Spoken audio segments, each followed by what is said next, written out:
약할 때 강함 되시네. 나의 보배가 되신 주 나의 모든 것.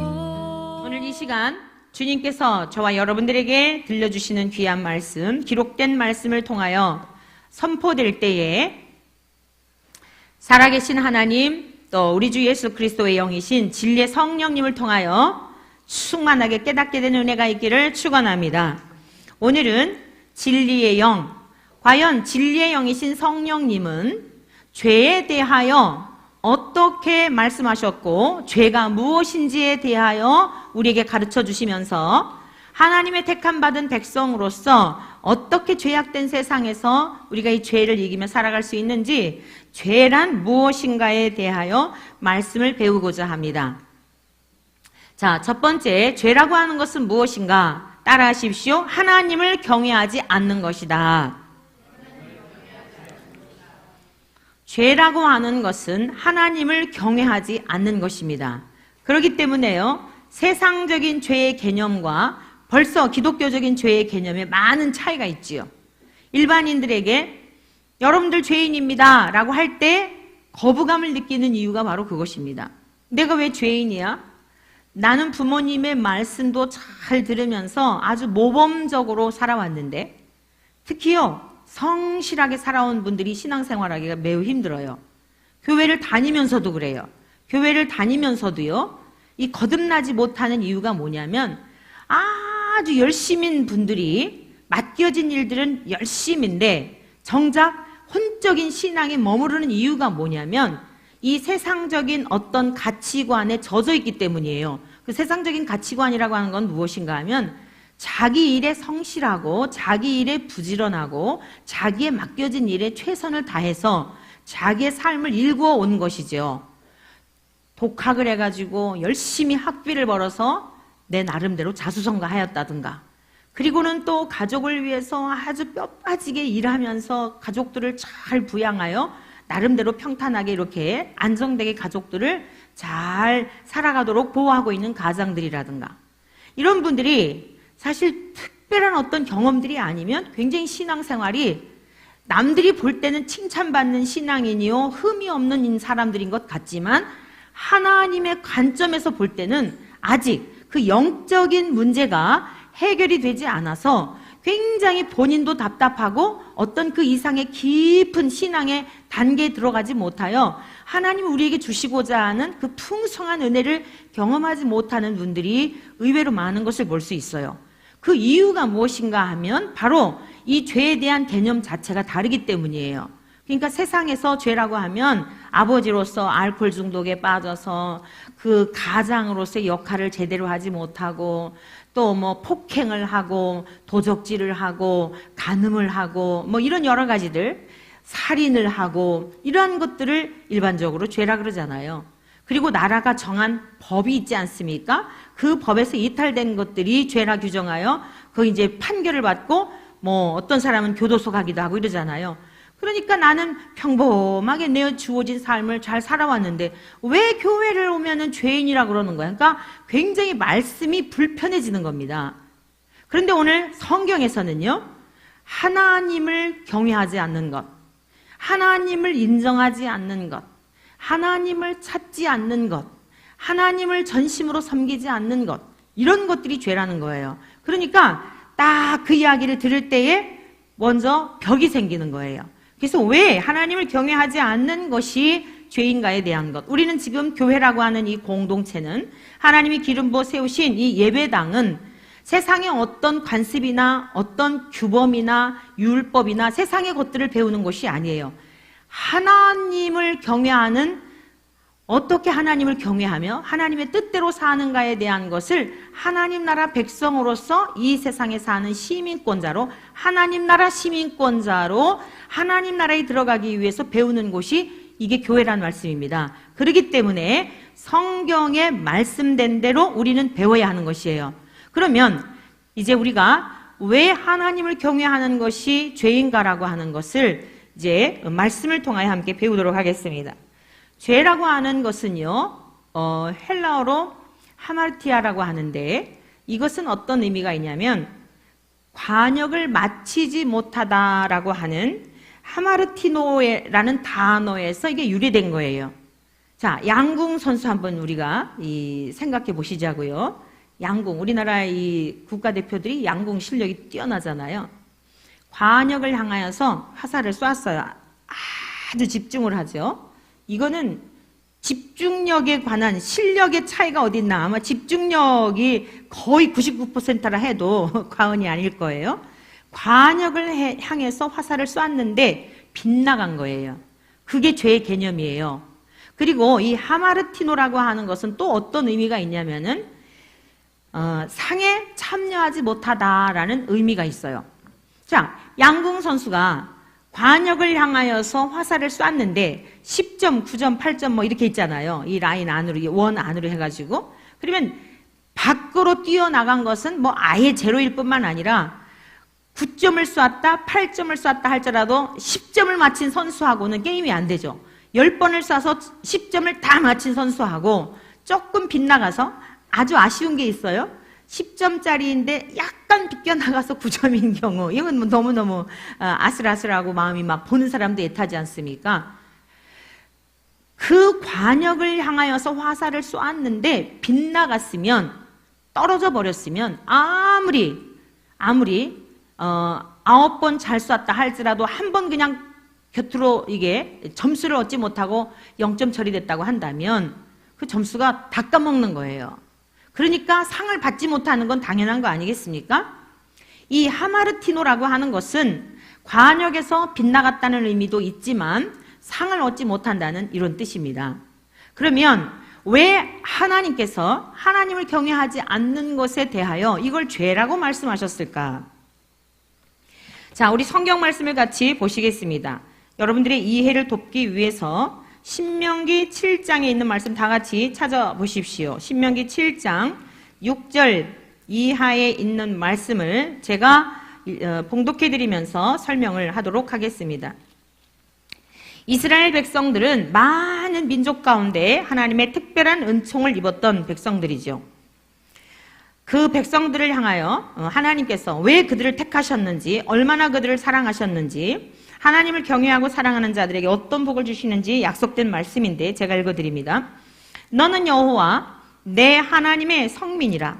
내 하나님 여호와께서 지상 만민 중에서 너를 자기 기업의 백성으로 택하셨나니 여호와께서 너희를 기뻐하시고 너희를 택하심은 너희가 다른 민족보다 수요가 많기 때문이 아니니라. 너희는 오히려 모든 민족 중에 가장 적으니라. 이렇게 말씀하셨어요. 그러니까 하나님께서 지상 만민 중에 수많은 민족들이 있는데 왜 이스라엘이라는 나라를 하나님이 선택하셨는지 그 이유를 지금 설명하시는 거예요. 모세를 통하여서. 그러면서 그들이 능력이 있거나 또 다른 모든 민족보다도 숫자적으로 굉장히 강력한 힘을 갖고 있어서, 여러분 그 인구수라고 하는 것은 경제력, 군사력, 정치 지도력 이런 여러 가지들의 다 이게 맞물려 있는 거예요. 그러니까 숫자가 일단 적으면 그 약소 민족일 수밖에 없어요. 모든 면에 약합니다. 숫자가 많으면 확률적으로 유수한 사람들을 발굴할 수 있는 높아요, 확률이. 그러니까 지금 중국이 이번에 이제 아시안 게임 중국이 1위인가요? 중국이 1위예요? 네. 그 숫자적으로요. 그 통계된 호적에 등록된 숫자만 13억인데 등록되지 않은 숫자까지 합하면 15억이 넘는다 그러거든요. 그러니까 그 많은 인구 중에서 기량이 뛰어난 아이들을 어려서부터 훈련해가지고 하는 것과 그 몇 명 안 되는 데서 그냥 할 수 없이 경기에 나가기 위해서 선수를 훈련하는 건 하늘과 땅 차이예요. 그러니까 하나님께서 이스라엘 백성들을 선택하신 것은 우리가 당연히 생각할 때 숫자가 많으니까 중국이 유리하다. 이건 누구나 다 계산이 나오잖아요. 근데 가장 작은 민족, 숫자적으로도 게임이 안 되는 민족이 강대국들을 이겼다. 그거는 이상하다 이럴 거 아닙니까? 그 힘이 어디 있지 이럴 거 아닙니까? 그래서 하나님이 이스라엘 민족을 택하신 것은 숫자적으로도 가장 적고 연약하기 때문에 하나님이 그들을 택하셨다는 거예요. 그러면서 하나님이 또한 그들을 기뻐하셨다는 거예요. 그럼 사랑받을 자격이 있어서요? 아니요. 그건 하나님이 능력이 있는 자가 능력이 없는 자를 사랑하는 거고, 능력이 있는 자가 능력 없는 자에게 무엇인가를 선대하고 베푸는 거 아니겠습니까? 하나님이 그들을 그냥 기뻐하신 거예요. 무조건적으로 사랑하신 것입니다. 그러면서 이렇게 말씀하고 있습니다. 너희는 오히려 모든 민족 중에 가장 적으니라. 여호와께서 다만 너희를 사랑하심으로 말미암아 모든 민족 가운데 적은 그 민족을 선택하셨다는 거예요. 오늘 저와 여러분들에게 있어서 약함이, 여러분들 세상에서 자랑할 수 있는 강함보다 약함이 너무나 많습니까? 그것을 감사히 여기실 수 있기를 축복합니다. 세상 사람들은 능력 있고 강하고 무엇인가 똑똑하고 무엇인가 두드러지고 이런 사람들을 좋아해요. 그런데 하나님의 사랑의 방법은 세상에서 약하고 세상에서 보잘것없고 무엇인가 결핍돼 있고 하나님이 도와주시지 않으면 안 되는 그 사람들을 불러내셔서 하나님의 사람으로 세워가심으로 말미암아 사람들이 볼 때 쟤 원래 저런 아이가 아니었는데 저 사람 저런 사람이 아니었는데 어디서 저런 힘이 나온 거지? 어떻게 저런 사람이 되었지? 그 배우를 생각하면서 하나님이 함께 하시는 사람이구나. 이걸 인정하여 드림으로 하나님께 영광을 올려드리기 위한 하나님의 크신 뜻이 있고 그것이 하나님의 사랑인 거예요. 사랑하는 성도 여러분이요, 저와 여러분들은요, 나면서부터 우리는 다 어떤 울며 태어났고 열등감 속에 누구나 다 열등감이 있어요. 그런데 이제는 주님 안에서 그 약함이, 여러분들이 열등감이라고 느꼈던 것들이 하나님이 쓰시기에 가장 강한 것임을 감사함으로 하나님 앞에 받아들이고 감사함으로 하나님 앞에 나아가시기를 축원합니다. 그러면서 하나님은 이렇게 말씀하십니다. 또는 너희의 조상들에게 하신 맹세를 지키려 하심으로 말미암아 자기의 권능의 손으로 너희를 인도하여 내시되 너희를 그 종되었던 집에서 애굽 왕 바로의 손에서 속량하셨나니 그런즉 너는 알라. 그 당시에 강대국이었던 애굽에서 종살이했던 그들을 하나님께서 모세를 통하여 구출해 내셨잖아요. 이 지금 신명기는 모세의 유언 설교예요. 모세가 이 지금 이스라엘 백성들을 향하여 과거를 다 회상하면서 하나님은 어떻게 지키셨고 어떻게 보호하셨고 하나님이 얼마나 은혜를 베푸셨는지에 대한 것들을 회상하면서 하는 설교입니다. 그러니까 얼마나 귀중한 설교입니까? 과거를 다 이거는 지금 그럴 것이다가 아니라 그렇게 하나님이 인도해 오셨다는 거예요. 그렇게 얼마나 엄청나게 하나님께서 인도해 오셨는지 이것을 잊으면 안 된다는 거예요. 오늘 저와 여러분들이 이 자리에 나와서 이렇게 평화롭게 하나님 앞에 예배 드리는 것, 이스라엘 사람들을 저 객관하여서 어떤 사람으로 생각하시지 마시고 이 이스라엘 민족들이 바로 내 모습과 똑같은 과거의 내 모습이다 라고 하는 것으로 여러분들이 하나님의 말씀을 받아야 이 말씀이 여러분에게 능력이 되고 이 말씀이 살아서 하나님 앞에 감사로 반응할 수 있는 그러한 은혜가 되는 줄로 믿습니다. 그래서 바로의 손에서 속량하셨는데 그런즉 너는 알라 오직 내 하나님 여호와는 하나님이시요 신실하신 하나님이시라. 그를 사랑하고 그의 계명을 지키는 자에게는 천대까지 이르러서 하나님께서 사랑을 베풀어 주시고 그 언약을 이행하여 주신다는 거예요. 그런데 그를 미워하는 자에게는 당장에 보응하여 멸하시나니 여호와는 자기를 미워하는 자에게 지체하지 아니하시고 당장에 그에게 보응하시느니라. 그런즉 너는 오늘 내게 명하는 명령과 규례와 법도를 지켜 행할지니라. 사랑하는 성도 여러분들이요, 지금 하나님이 복과 저주에 관한 걸 말씀하시죠. 하나님이 무조건적으로 사랑하셨고 그들이 힘이 없는 민족이기 때문에 사랑하셨다는 거예요. 그리고 그들은 이미 종살이할 때 주권도 없었고요, 그들에게 있는 건 아무것도 없었어요. 나라도 없었고 그냥 짐승처럼 살아가는 삶이었어요. 그런데 하나님께서 모세를 통하여 강력한 하나님의 권능이 그에게 임하시니까 10가지의 재앙을 통하여 구출해내셨잖아요. 이게 덤으로 사는 거예요. 덤으로. 우리 지난번 우리 정 권사님이 굉장히 그 좋은 글을 우리 단체 카톡방에 올리셨더군요. 사랑하는 성도 여러분들이요, 우리가 덤으로 산다 생각하면 이 하루하루 살아가는 삶이 얼마나 감격스러운지 몰라요. 저와 여러분들이 과거에 살아오는 동안 저 불의의 사고를 당한 앞서 많은 사람들이 갑자기 죽어갔잖아요. 이번에 폭우를 맞이해가지고 동부간선도로에서 어떤 그 40대 중년인가, 그분이 자동차를 타고 가다가 아침에 출근하러 갔다가 그렇게 자동차에서 빠져나오지 못하고 유명을 달리할지 누가 알아요. 저는 그런 기사를 접할 때마다, 뉴스를 들을 때마다 난 또 덤으로 살았다 이런 생각을 해요. 내가 거기 동부간선도로 내 차 운전하고 가다가 내가 그 사람이 될 수도 있었을 텐데 하나님이 나를 덤으로 살려주셨지. 항상 이런 생각을 갖습니다. 비행기 사고가 나서 죽었다는 뉴스를 볼 때마다 내가 저 비행기 타고 가다가 죽을 수도 있었지. 나 지금 덤으로 사는구나. 오늘 하루를 어떻게 살아갈까? 여러분도 한번 그런 각오를 가지고 살아보세요. 삶이 너무너무 진지하고요. 그건 긴박감이나 어떤 그 강박증 이런 거하고는 달라요. 여러분이 한번 생각해 보세요. 그 막 비행기 사고 나가지고 다 죽었는데 여러분 혼자 살았다고 할 때에 그 혼자 진짜 산 사람이 이전하고 똑같이 살겠습니까? 다른 것입니다. 여러분들도 저 사람은 재수가 없어 그랬다 이러지 마시고, 많은 이들이 재해와 재난을 통하여서 유명을 달리하는데 나를 이 땅에 살려두신 이유가 무엇일까? 하나님께서 나를 왜 이 땅에 살려두셨을까? 그래, 덤으로 사는 인생이야. 그러면서 하나님 앞에 감사할 뿐만 아니라 내가 이 세상 살면서 이 이웃들을 향하여 해야 할 일이 무엇인가를 생각한다면 여러분 하루하루 우울할 시간이 없습니다. 하루하루 짜증날 시간이 없는 거예요. 하루하루 살아가는 삶이 기대가 생기는 겁니다. 오늘도 어떤 일들이 일어날까? 이 부족한 사람을 통하여 누구를 만나게 하시고 누구의 생명을 소성케 하며 누구를 만나서 힘들고 어렵고 지쳐있는 영혼들을 살리게 하는 일들을 할까?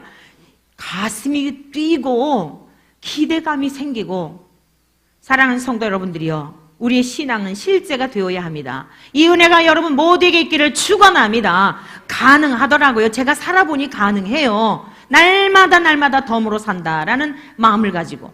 자, 이스라엘 백성들 그 하나님의 엄청난 은혜를 입었기 때문에 덤으로 산다고 생각했어야 합니다. 그런데 이들은 어땠습니까? 방자에 행했습니다. 그들은 번성할수록 하나님 앞에 범죄하였다고 성경이 증언하고 있어요. 번성할수록, 잘 살수록. 저와 여러분들 과거를 잊으면 안 됩니다. 우리가 얼마나 흉악한 죄에서 구원받았는지를 잊으면 안 됩니다. 과거를 하나님께서는 저와 여러분들이 기억하고 싶지 않아도 하나님은 하나님의 자존심 때문에 사랑하는 백성들의 죄를 하나님이 기억하고 싶지 않아 해요. 동이 서에서 먼 것 같이 죄가를 옮기셨다 그랬습니다. 그렇다고 하여서 저와 여러분들이 방자에 살면 안 됩니다. 내가 얼마나 하나님 앞에 형편없는 인생이었는데 하나님이 나 같은 인생을 구원하여 주셨는지, 저 애굽에서 종노릇하며 짐승처럼 짐승 취급받으며 살았던 이스라엘 백성들은 그때를 잊었다고요.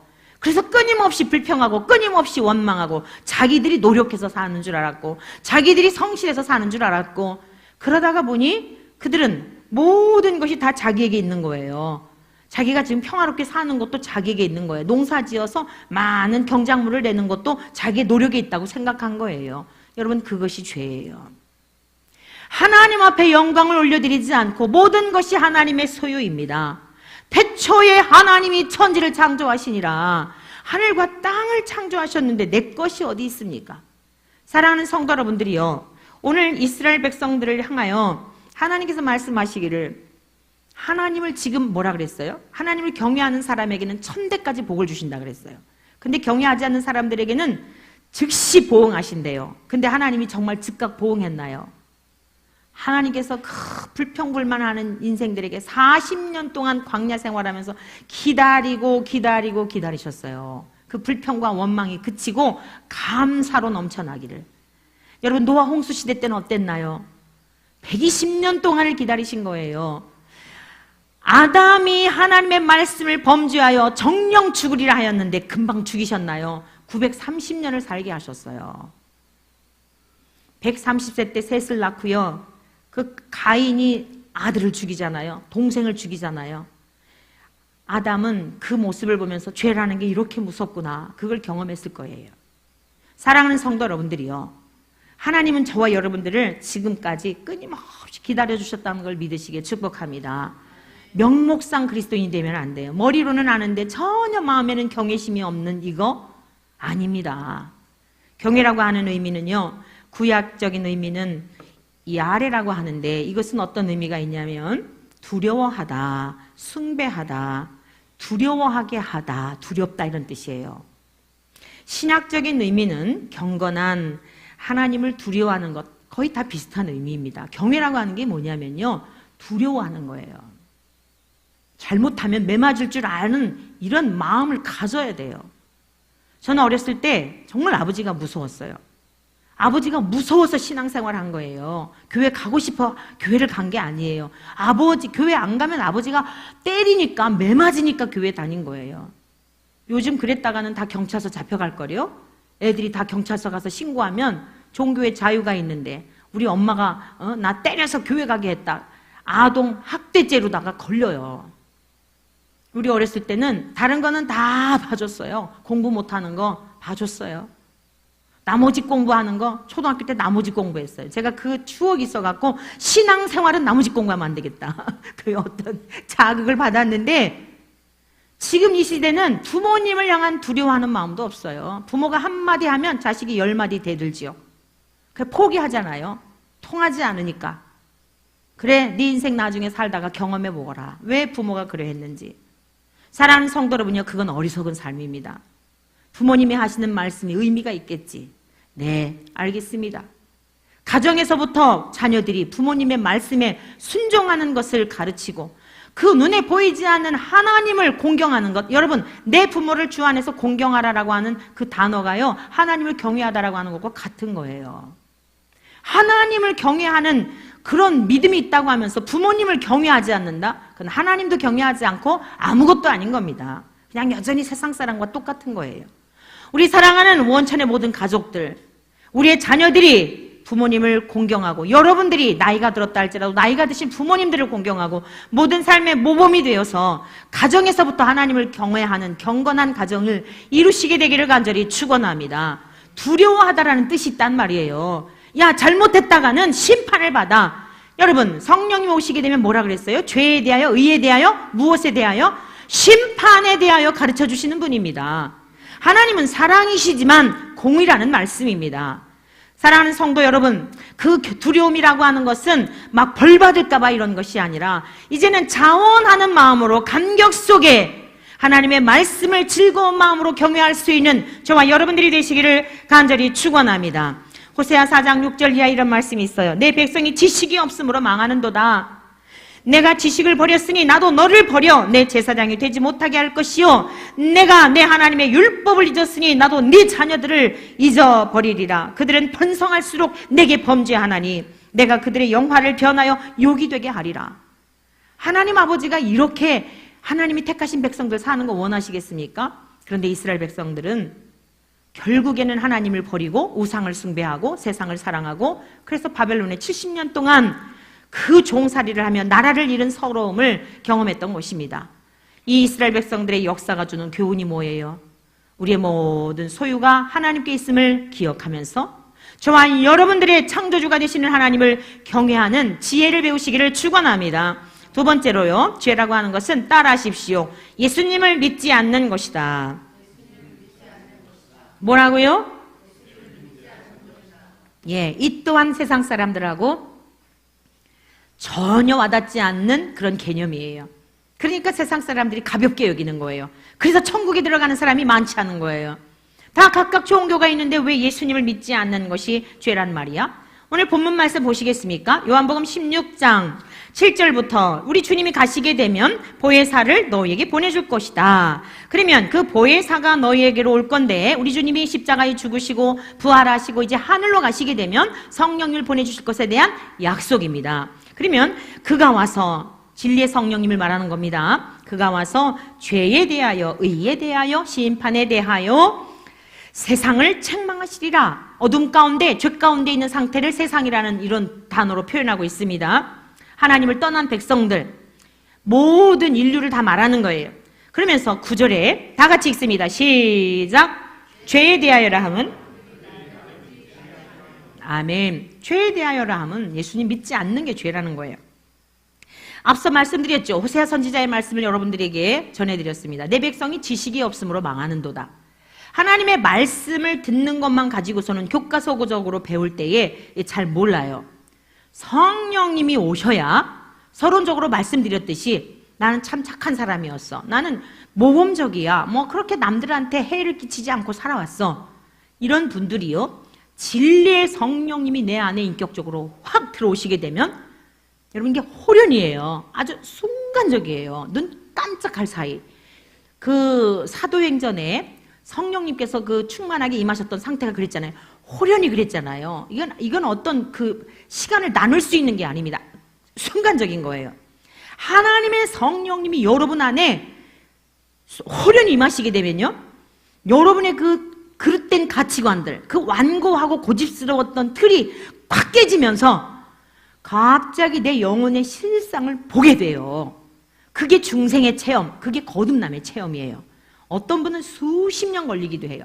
제가 황산성 변호사 몇 주 전에 간증 내용 여러분에게 소개해드렸잖아요. 목사의 딸이었고 목사의 아내였고 몇십 년 동안 신앙생활 했는데 성경 달달 외우고 암송대회 1등하고 어렸을 때부터 그랬는데 안 믿어졌다고. 어느 순간 꿈속에서 깨달아가지고 막 그 두려움 속에, 그게 경외심이죠. 그게 경외심이에요.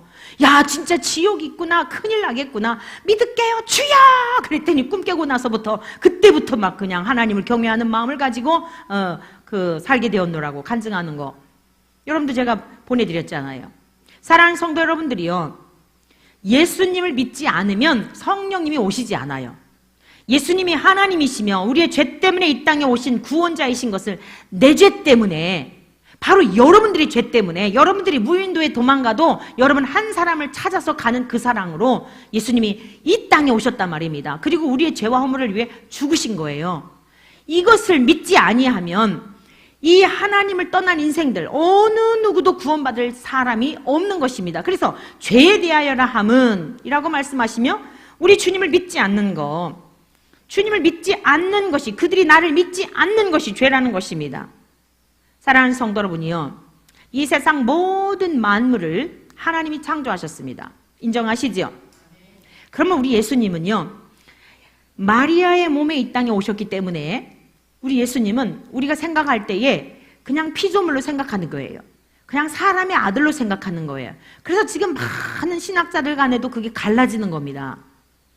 예수를 인정하기는 인정하는데 역사적 예수, 요셉의 아들로 태어난 착한 사람, 많은 사람들에게 좋은 가르침을 주어서 그래서 뭔가가 영향력을 미치고 그 예수를 닮은 삶을 살아가도록 하는 그냥 좋은 스승, 이렇게 생각하는 신학적인 사상과 이 성경에서 말씀하고 있는 이 전통적인 하나님의 가르침은 뭐냐면, 우리 예수님은 육체를 입고 오셨지만 본질과 본체와 본성, 모든 성품, 하나님의 가지고 계신 모든 권능, 완전하시고 죄가 없으시고 거룩하시고 이 모든 것이 하나님과 동일하여 유일하게 예수님이 우리의 죄를 구원할 자라고 하는 이 사실을 유일한 구원자라고 하는 것을 믿느냐, 아니면 다른 모든 종교 안에도 다 착하게 살고 뭐 나름대로의 자기들의 경전대로 다 믿으면서 그 가르침들이 다 선한 거니까 그 중에 하나로 기독교도 포함시켜서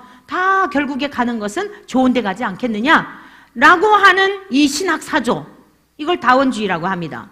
그리고 또 혼합주의, 여러 가지가 혼합되어져서 비스무레 해가지고 긴 것 같은데 아닌 것들이 얼마나 많은지 몰라요.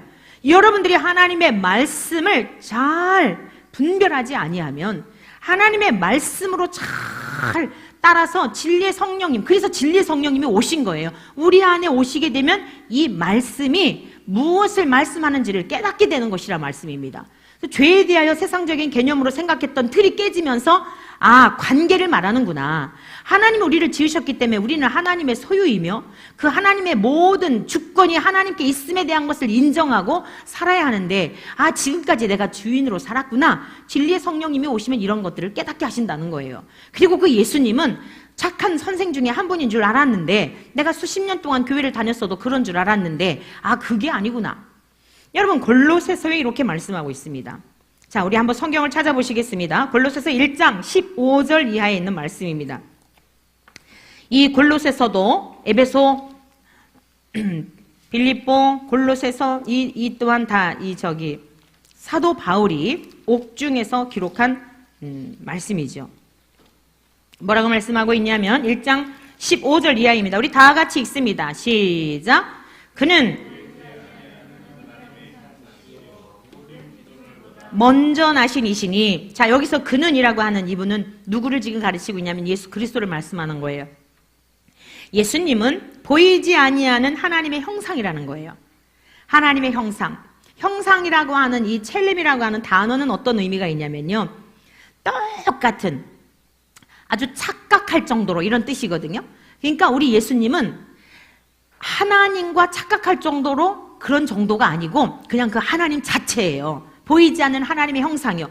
그런데 우리 사람을 만드실 때 하나님의 모양과 형상대로 닮았다 그랬잖아요.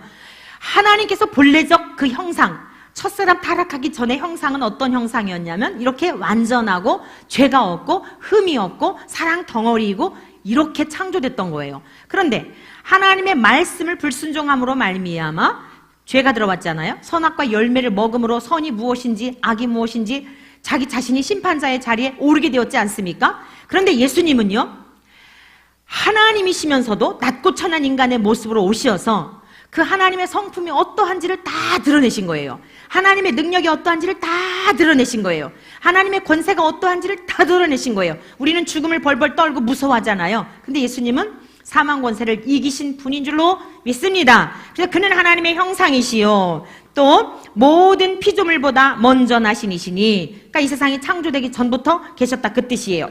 만물이 그에게서 창조되되 하늘과 땅에서 보이는 것들과 보이지 않는 것들과 혹은 왕권들이나 주권들이나 통치자들이나 권세들이나 만물이 다 그로 말미암고 그를 위하여 창조되었고, 그러니까 이 세상에 있는 모든 권력들 있잖아요. 왕의 권세 이런 거 다 하나님께 속한 거예요.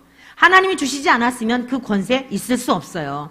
심지어 예수님을 죽이는 권세까지도 하나님이 허락하셨다 그랬지 않습니까? 자, 그 다음 보세요. 또한 그가 만물보다 먼저 계시고 만물이 그 안에 함께 섰느니라. 그는, 우리 주 예수님은 몸인 교회의 머리시라. 그가 근본이시요 죽은 자들 가운데서 먼저 나신 이시니 이는 천하 만물의 으뜸이 되려 하시며 아버지께서는 모든 충만으로 예수 안에 거하게 하시고 그의 십자가의 피로 화평을 이루사, 저와 여러분들과 우리와의 관계에 죄악의 담이 있었다 그랬잖아요. 그래서 우리 인간이 하나님께로 갈 수 없었다 그랬지요. 그런데 예수님이 십자가를 통하여 수직과 수평으로 이루어졌잖아요. 하나님과 우리와의 관계를 회복하시고 이웃과 이웃의 관계를 회복하여 주신 것이 이게 십자가의 사건이에요. 성경 전체의 가르침은 하나님 사랑, 이웃 사랑이라고 그랬죠. 그러니까 우리가 하나님을 진심으로 경외하고 하나님을 전심으로 사랑하면 이웃을 사랑하지 않고 못 견디는 거예요. 여러분, 하나님을 경외하지 않고 이웃을 사랑할 수 있어요. 이거를 뭐라 그러냐면,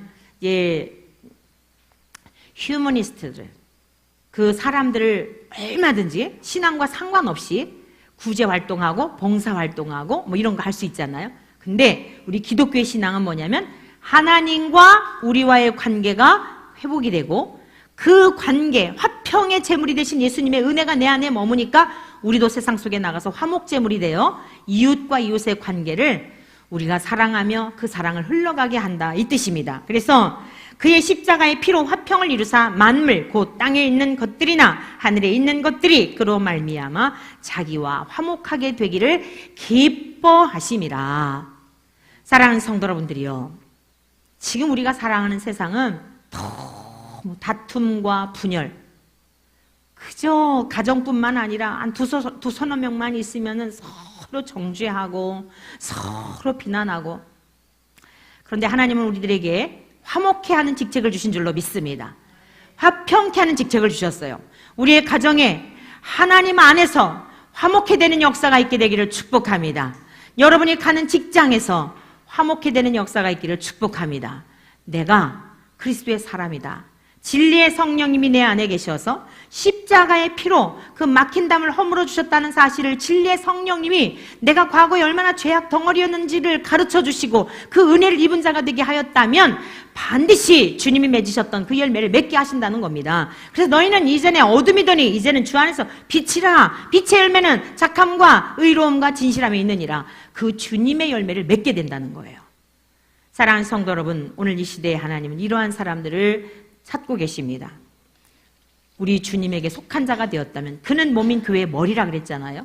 우리가 우리 주님을 주인으로 삼고 살아간다고 한다면 더 이상 예수님을 믿는다고 하는 입술로만의 고백이 아니라 진짜 나를 위해 죽으신 분이라고 하는 이 사실을 믿는다면 주님이 주인이 되어서 주님 모시고 진리의 성령님이 내 안에 가시어 때마다 우리를 가르쳐 주시고 교훈하여 주시니, 그 가르쳐 주심을 따라서 때로는 우리의 본성도 살아나고 때로는 자아가 살아나서 참 다른 사람을 용납하고 하는 일 힘들지만 내 힘으로는 안 돼요. 그때마다 진리의 성령님을 의지하시고 그때 있는 그 자리에서 하나님 아버지 앞에 우리 주님의 이름으로 간구할 때에 반드시 능력을 주세요. 성령님 나를 다스려 주십시오. 내 힘으로는 안 됩니다. 사랑해야 되는 걸 알지만 내 힘으로는 사랑할 수 없습니다. 내 마음이 저 사람으로 인하여 너무 불편하여 정말 괴롭습니다. 미움과 분노가 생깁니다. 하나님 도와주십시오. 보혜사이신 성령님이 우리 안에서 우리의 연약함을 도와주심으로 말미암아 넉넉히 주님이 맺으셨던 그 열매를 맺음으로 주님을 믿는 자답게, 하나님의 백성답게 승리의 삶을 살아가도록 인도하여 주실 줄로 믿습니다. 날마다 승리의 삶을 살아가는 우리 모두 되시기를 주의 이름으로 축원합니다. 우리 함께 기도하시기를 바랍니다. 우리가 과거에 어떠한 사람들이었는지 저와 여러분 너나 할 것 없이 다 죄악 가운데 태어났던 사람들입니다. 그런데 무지했던 우리들이 하나님 우리 아버지심을 알게 하셨고 우리 구주 예수님을 통하여 우리가 구원 얻는 이 엄청난 영광을 주셨어요. 자, 이제 죄에서 용서함 받은 우리들이 어떠한 삶을 살아야 할지, 오늘 우리가 또 성찬식을 앞두고 우리의 죄를 그대로 간직한 채 성찬식에 참여하는 것은 죄 짓는 일입니다. 오늘 말씀을 들었지요? 정말 하나님을 내가 경외하고 있는가? 내가 진짜 예수님을 믿는 사람인가? 주님, 믿음의 열매가 없었던 것, 믿음으로 행하지 않았던 것, 우리의 모든 죄악들을 용서하시고 이제는 하나님을 경외하는 믿음, 예수님을 온전히 전심으로 섬기는 이러한 믿음을 허락하여 주시어서 죄와 상관없는 삶을 살게 하옵소서. 우리가 같이 기도할 수 있기를 바랍니다. 약할 때 강함 되시네 나의 보배가 되신 주 나의 모든 것 주 안에 있는